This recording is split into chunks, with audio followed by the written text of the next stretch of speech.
Welcome to Sales Talk for CEOs. I'm glad you're here.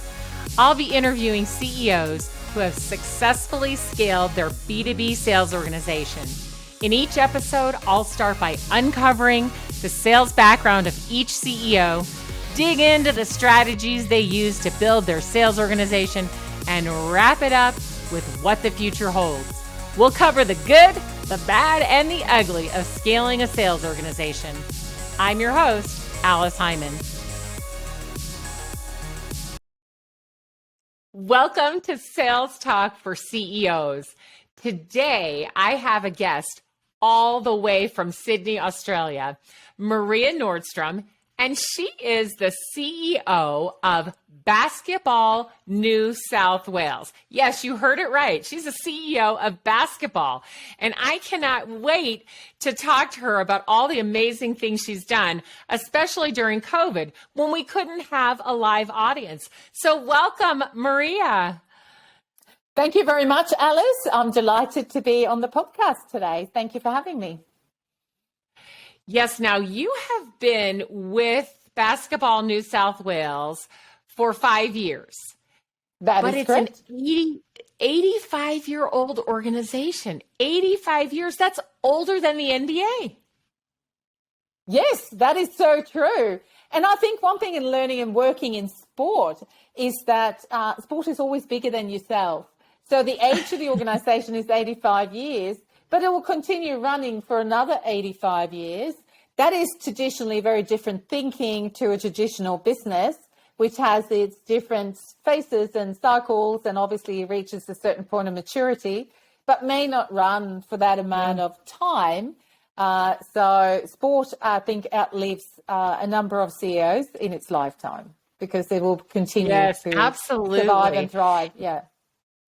Now, you're not just the CEO, though, of Basketball New South Wales. You are doing some other things, too. Tell us about that. Yes, I am. So we went through a bid process with FIBA 2 years ago and secured the Women's World Cup for 2022 to be held here in Sydney in September 2022. And so I'm on the board of the local organising committee as well as the director.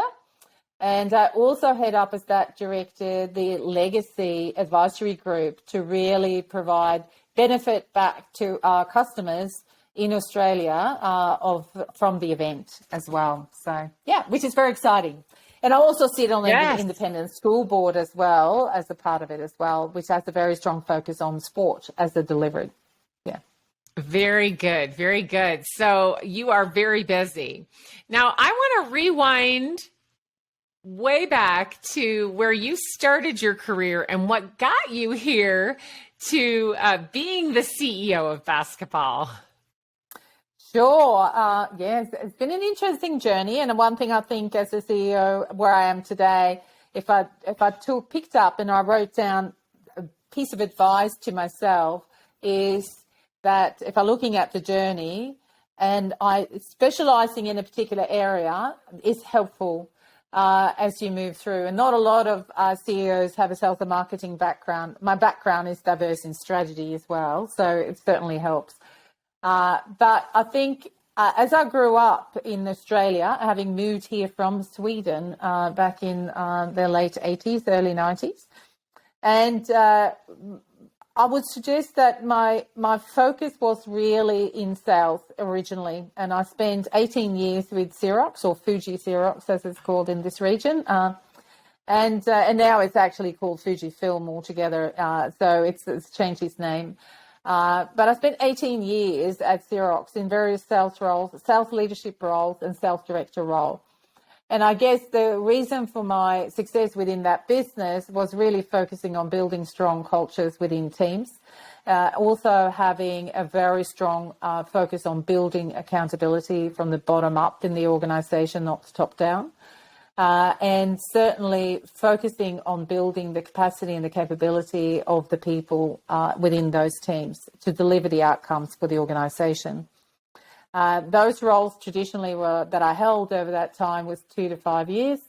So I had a big realization as I exited Xerox that I had spent those 18 years really as a change agent, focusing on building, constructing teams and sales teams, and to deliver a strong outcome for the organization, but also deliver a very strong legacy on functional teams behind. And then after that moved into head up a small to medium business out of an Italian fitness manufacturer called Technogym, who very similarly needed to really rebuild a strong culture and change in subsidiary here in Australia. And from there moved into this role, which is I now have had for 5 years.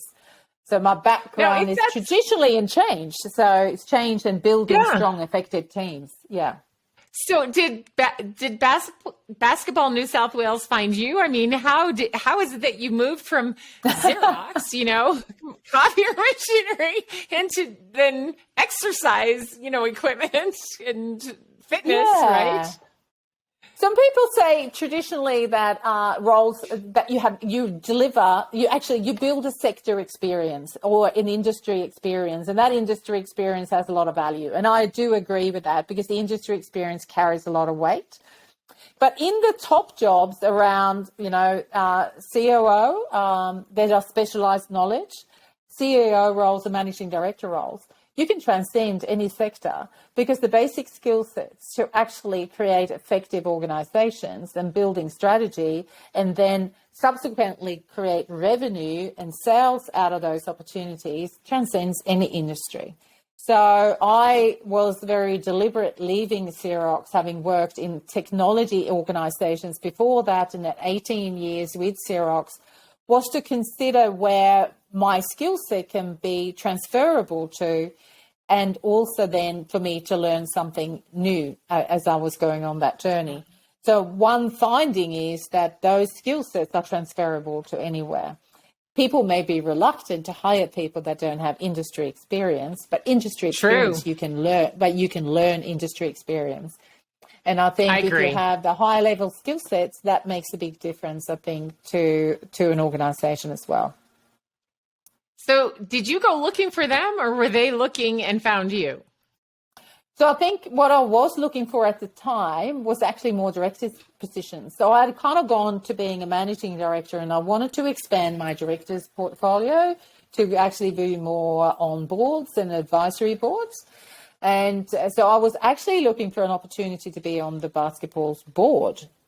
And they were saying to me, but we're actually looking for a CEO. Wouldn't that be something you'd be interested in? Because we will need someone like you that had some challenges and some issues, and they wanted someone really from the outside to rebuild part of the culture in the organization.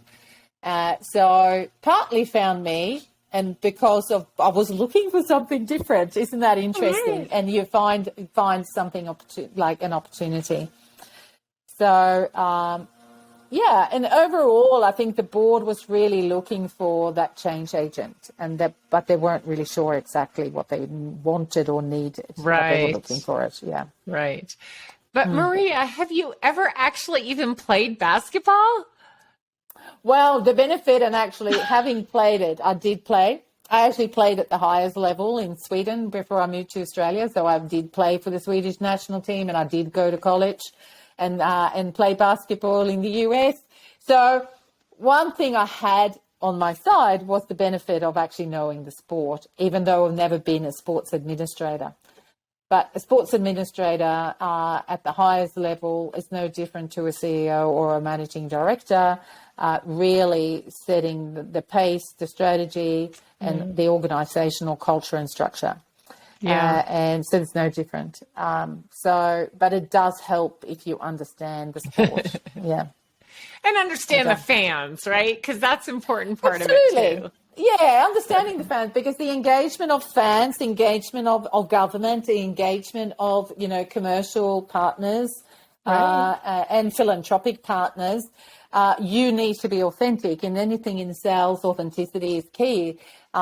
Because people buy from people at the end of the day. And if you have very strong knowledge of your product, your services, and you understand your customer, you obviously are always going to be more successful. I'm sure they always ask you if you played basketball, right? When they meet you. Yeah, the irony is, as I went through the interview with the directors, my chair at the time was a gentleman that I have a lot of respect for, and he used to be head of FIBA in Geneva. So he was the only Australian that's been head of FIBA, and he was the chair of the board that was interviewing me. And in my discussions, I had not actually highlighted my basketball, I guess, career or playing career, because in business in general, that would not be relevant. For this particular role, it clearly was. So he scolded me for not sharing that, because we turned out we had a lot of common people that we knew. So Oh, I bet. And I think it probably really helps you now, especially relating to the different organizations that you do. But now coming into this 5 years ago, you mentioned that they hired you because they were having some challenges and they did want an outside look. And sales obviously were probably not where they wanted to. They didn't have enough revenues coming in, and you had to fix that. So tell us about some of the challenges you had when you first came in that you had to find solutions for, and what you did. Yes, that was very much so. They actually wanted someone from the outside to have a fresh look at everything we do. And I don't think I realised to what extent till I actually stepped in the door, which is always, you can have a lot of surprises as you step through. So the biggest challenge, I think, initially was in working in sport compared to an organisation that sells a service or a product, selling a sport and the actual assets that sits within that sport is very different, because you actually have quite a complex ecosystem. You have clubs, associations, you have basically parents, children and adults. You have all the various stakeholder groups within the sport itself, that are all interested parties. And really understanding that whole ecosystem and really understanding what value that ecosystem has in the overall creation of what you want to deliver. Right. And where they fit. Now, somebody's going to come and blow the gardener. I didn't know that. Of course. They always come when we're podcasting. Didn't you know? Somehow the lawn service knows that you're podcasting, and they show up right outside your window every time. Isn't that crazy? Oh my God, thank you, Alice. I'm feeling so bad that they were doing that. I said, go away. But he will be gone in one minute. So basically, is that understanding that whole ecosystem.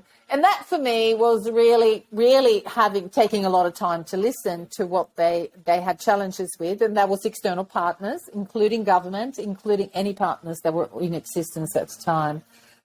And also understand the internal culture of an organization. And I think the organization had been left behind a bit, because it was set in that leadership team runs everything. The people that were actually executing anything on the floor are just working bees. I would call them inverted commas. And I think so the first 90 days, I'll use 90 days loosely, it's really just collecting a lot of data, but also really understanding what needed to shift and change quickly.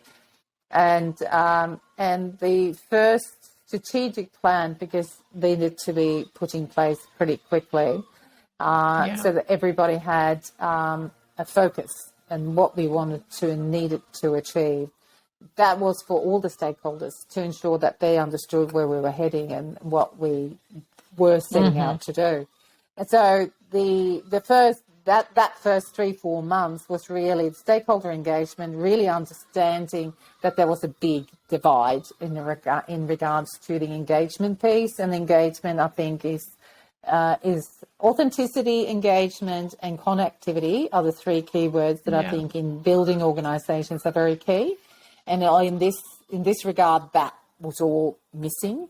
That kind of evaporated over time and really been diluted, and certainly were focused more on particular very small segment of the market. So the group. So what we did, and so what I did in the first probably period was to really break it down. It is really pulling it apart, understanding it, and build it back up. Really looking at the people that are on the floor, knowing, and the people in the leadership team as well, knowing that, and I have a very strong philosophy in around people. You bring the people that you think can make the journey with you on the journey, and you let the other ones loose very quickly. Off to a new adventure, right? Let them off to a new adventure. And you don't need to really make a big song and dance, because you know that they are not going to be part of your journey, and really letting them just, as you say, go off into the sunset, into their own journey and experience. So that first 6 months, we built a lot of the core team. And then over that first probably 12 to 18 months, I'd say that it took 18 months to get the core team right, and then expanding it. And we had a couple of laggers that took a bit longer for a variety of reasons. So getting that core team, the strategy, and the stakeholder engagement were the three key things that needed to work for you to be able to rebuild revenue streams in whatever capacity you want that to be. Yeah. And so, of course, they want revenue to come in very quickly. Here you are new, trying to rebuild everything, but they're saying, where's the revenue? Where's the revenue? And you have a lot of stakeholders asking about that. And so your revenue comes from so many different places, as you mentioned. It comes from government, it comes from corporate, comes from the fans who pay to have a seat. So many different avenues that it comes in. So tell us about how you took a look at that whole ecosystem of bringing the revenue in, and, how many people you had helping you do that, and what kinds of changes you made to get that revenue flowing in more quickly. Yeah, so one of the key things that we looked at was actually a very simple tweak.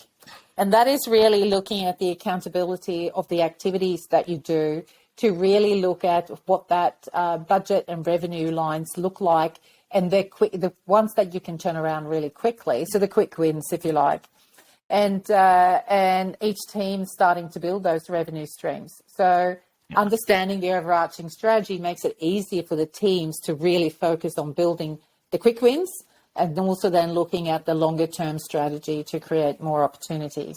So within those teams, there will be approximately probably 10 to 15 people that will be focused on creating revenue within those teams, built on doing those quick wins. And I think having a consideration of what constitutes revenue, and then also what is the net revenue that you derive from doing that. A lot of organizations looking at revenue as revenue in, and not necessarily looking at what the net revenue or the actual net profit is out of a sales transaction or out of a team, because the resourcing piece obviously is quite the most expensive part you have of an organization. Really are your resources.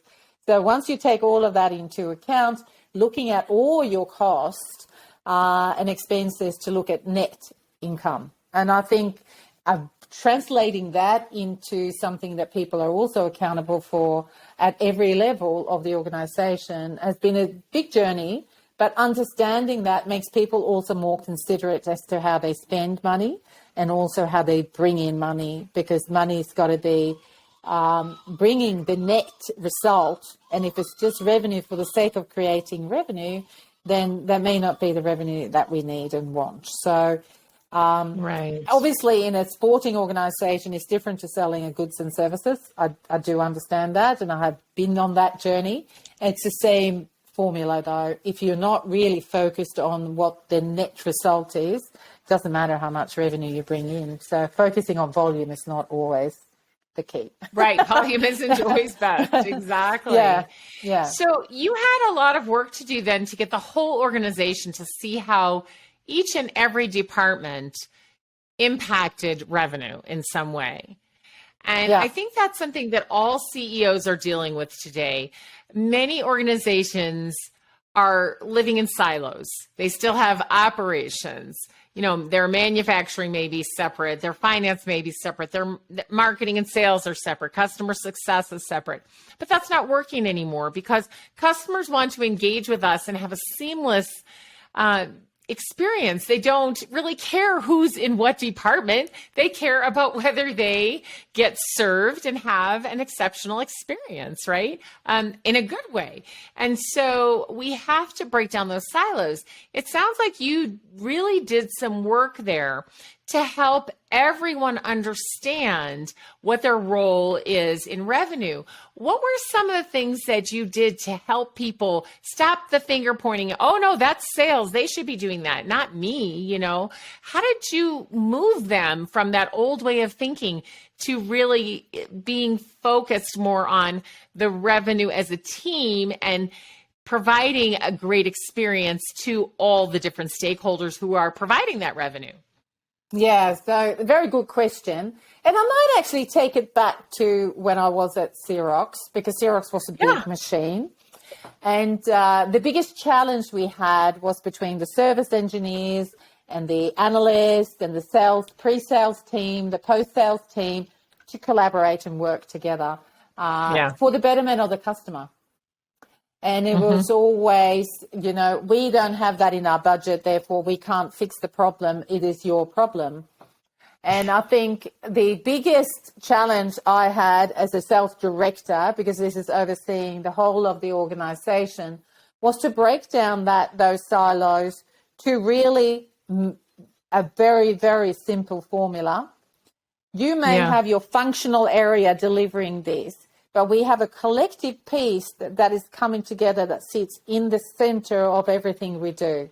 And that is the customer and what the customer's experience and journey is with us as an organization. And if we don't collaborate, the customer may choose to collaborate and work with somebody that's easier to deal with than our organization.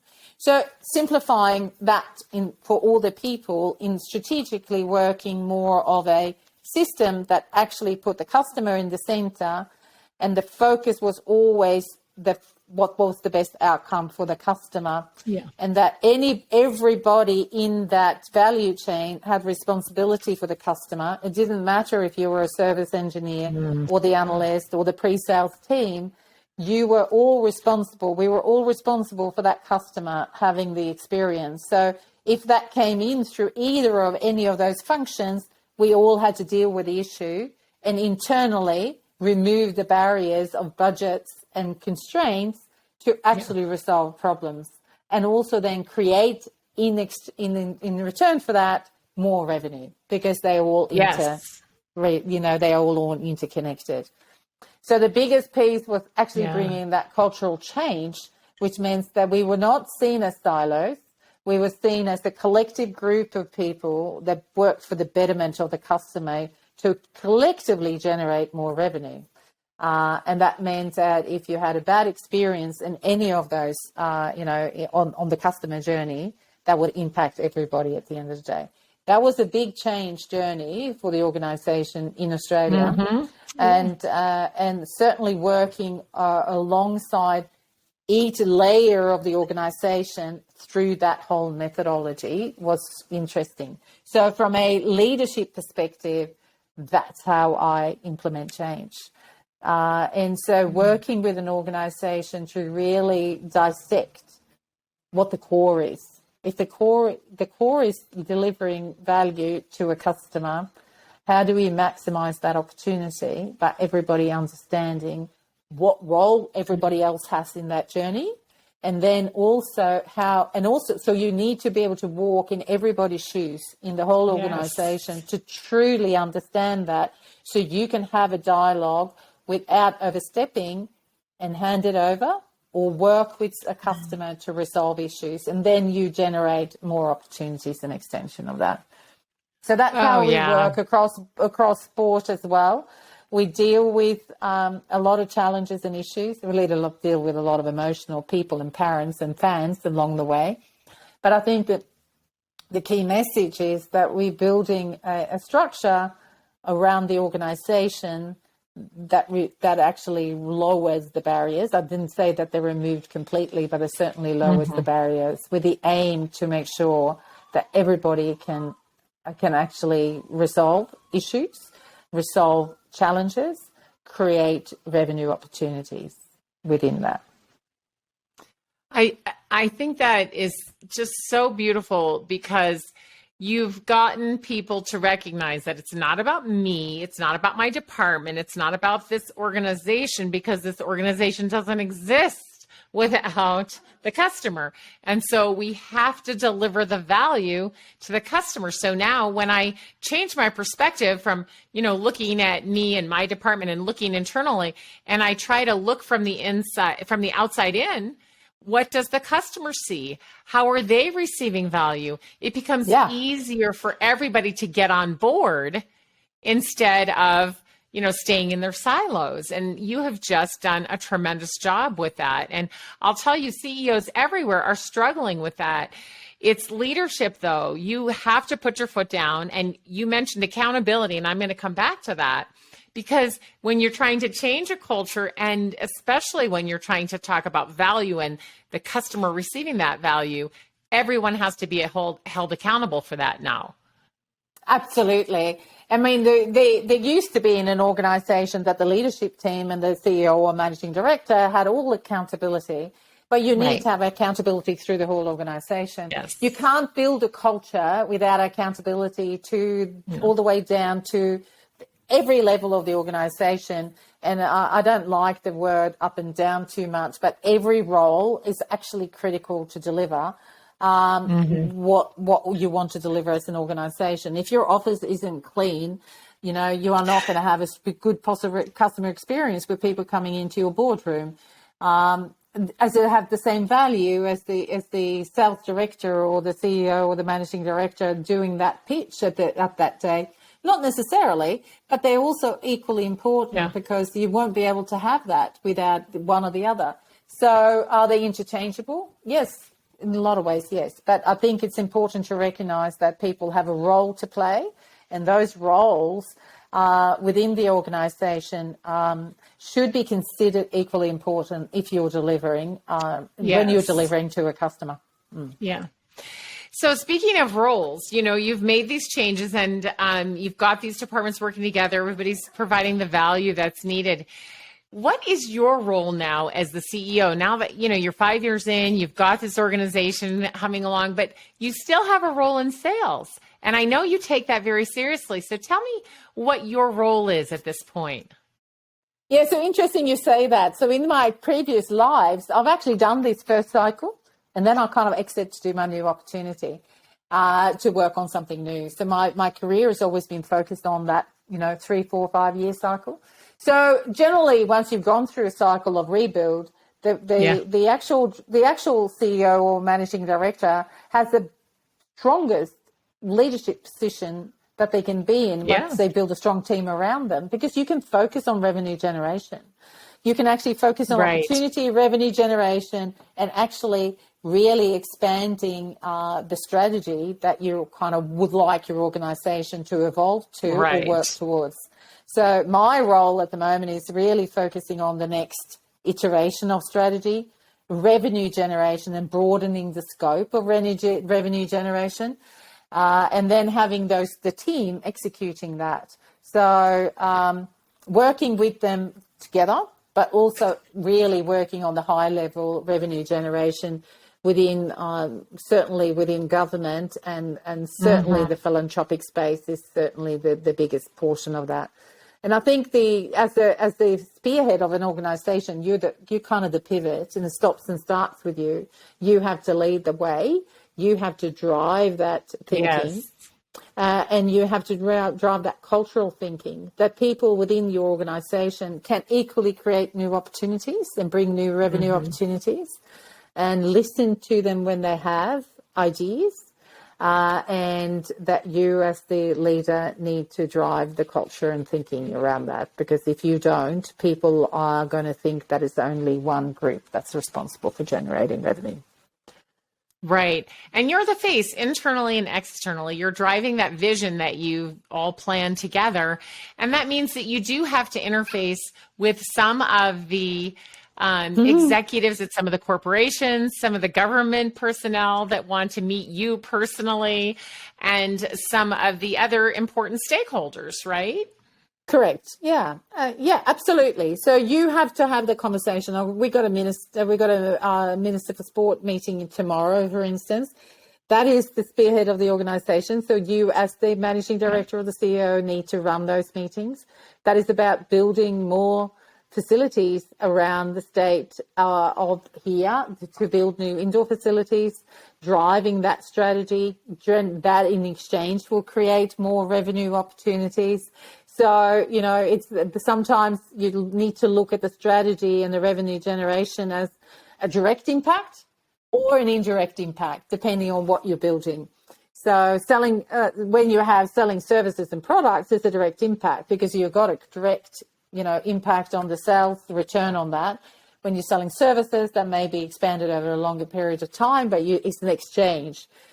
Generating revenue in sport is more about creating revenue opportunities in exchange to deliver a service to the community, or engaging more fans that will basically participate and engage with your sport and therefore buy more services and products from you or programs from you. So there's always, it's a different model to direct sales, but it is, revenue generation at the end of the day, and innovative thinking in the sports space is certainly at the forefront of everything we do. So to deliver value to the consumers, because they're the ones that are going to be the fan or engaged in the programs and the products or the sport. Yeah. Now, you and every other sports team on earth has had to be very innovative in the last year and a half because we couldn't have our fans in the stadium with us. And, what is sports without fans? And how do we keep all these stakeholders engaged? Because we need that revenue to continue coming in, even though these people cannot show up and be at a game, or we can't have our players out doing activities with them and things like that. So share maybe just one or two of the creative, innovative things you did to keep all your stakeholders engaged during this crazy time in our history. Yeah. So, and obviously the Australian government has been very, very hard on the Australian, population. The Melbourne, which is down in Victoria, southern part of Australia, has been in lockdown for over 1,700 days. And Sydney now has been in lockdown for 5 months. So it doesn't mean we can't leave our house. But it means that we have a lot of children who's been at home for a long time without, face-to-face schooling. And we have a lot of sports teams that are moving from state to state. So what is happening in a lot of the elite leagues in Australia is that we have moved competitions to the states that have had less cases. So, so we're moving it to Queensland and Western Australia that have had much lower caseloads, and Sydney and Melbourne, for instance, that's the biggest cities in the country. And therefore, a lot of the leagues is basically moving to a location that is basically able to, have fans face-to-face. And so that is one innovative way of doing it. The other second part is obviously engaging fans digitally. And also engaging fans online. So not too dissimilar to what the NBA has done, and also engaging fans to have a different experience with the athletes and the coaches. So one of the things that we did, and I shared with Alice earlier, is that moving on to more digital platforms, and you would think that people are zoomed out or teamed out after a couple of years of being online all the time. But one thing that parents are looking for is to engage their kids, to have some live, engagement with other people, even though it's not face-to-face. So we created an online carnival for the first week of the school holidays only about a month ago here in Sydney. And one of those things was to bring together the Olympics, Paralympics, the elite. Nice. We have a Centre of Excellence in Canberra, which is, and we have the NBA Academy actually here for juniors as well in Canberra. And for the grassroots, kids that are, community-based, they may never play elite, to have direct contact with all of these athletes. So it's not too dissimilar in age to themselves, they may be a few years older. access to coaches that have had, been at the pinnacle of their profession, such as Brian Gorgens, who coached the Boomers to the bronze medal in Tokyo. Someone that can talk professionally about the college pathway in the US and how that actually is accessible. And as well as having direct engagement with activities with them doing online sessions, skill sessions with all these different people. So professional coaches, professional players, and elite players that they normally wouldn't have access to. So over the 4 days that we ran this carnival, we had 40-minute sessions, 21 different sessions, and we had over 12,500 kids that wanted to attend this online.